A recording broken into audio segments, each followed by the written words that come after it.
Batman as a comic superhero relative to most of the others is that he lives in a city that's very recognizable, a city very much like New York City or Chicago. Gotham is obviously styled off of largely New York. And so he's grounded in a way that's kind of uniquely relatable.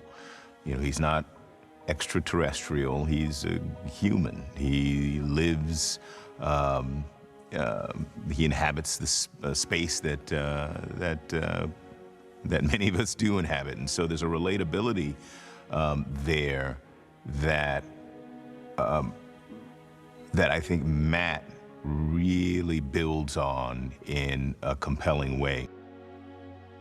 I think what I tend to look for in a role like this is, or any role, of course, is, you know, how I can manage it, how I can relate to it, and what is it in the role that I can grab onto and start to build a character around. And I think that Matt had done a lot of kind of a due diligence, a deep archaeological dig into Batman so that the world around him was justified for the audience. And so as I was reading it, that was what I was trying to do, trying to justify myself as well in the role of Gordon. And I've just found that the world that he created was so palatable, that it was relevant to our times, that it was grounded in a kind of a social reality and a political reality even that made sense, and that aesthetically it felt richly Gotham-esque. It was, there was something about the character of the city that really resonated for me in the script.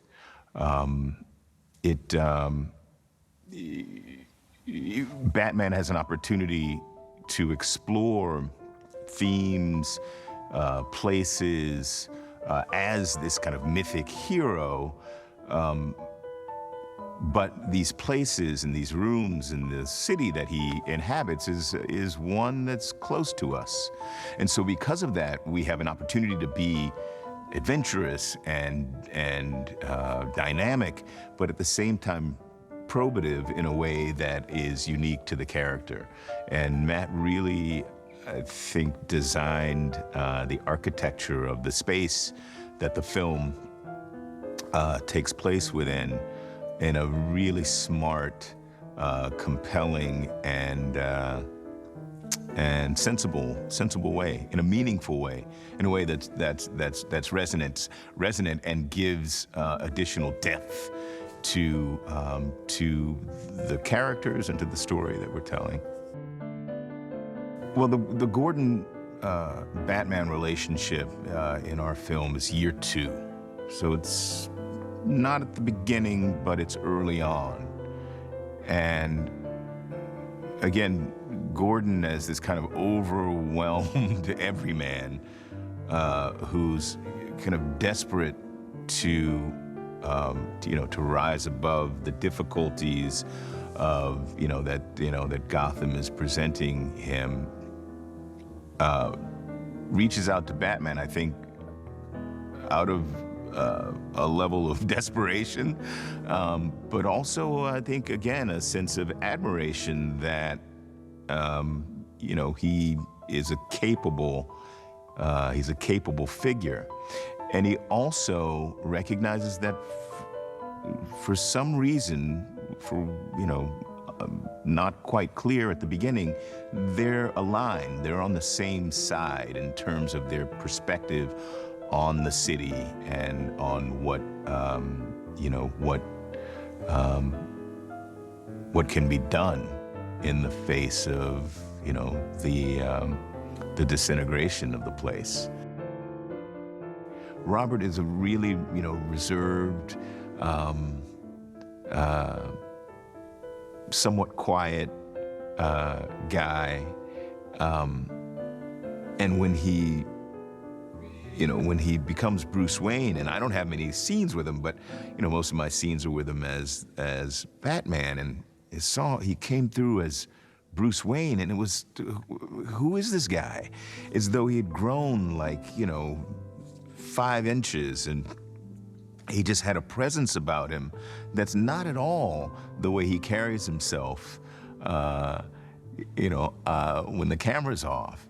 It was really beautiful just to see the transformation, the various steps of transformation that he takes in this.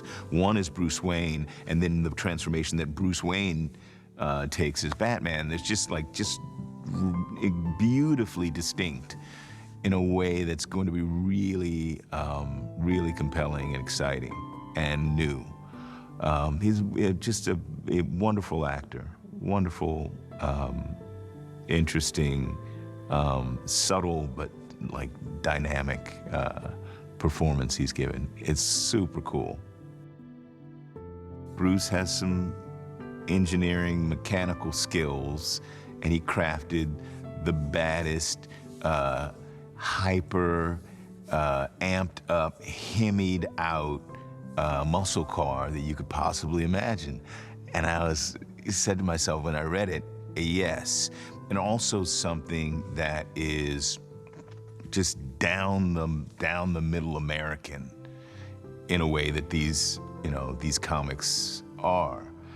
And so to see it realized on set when, the first day the Batmobile showed up, it was just on the money. Just badass, just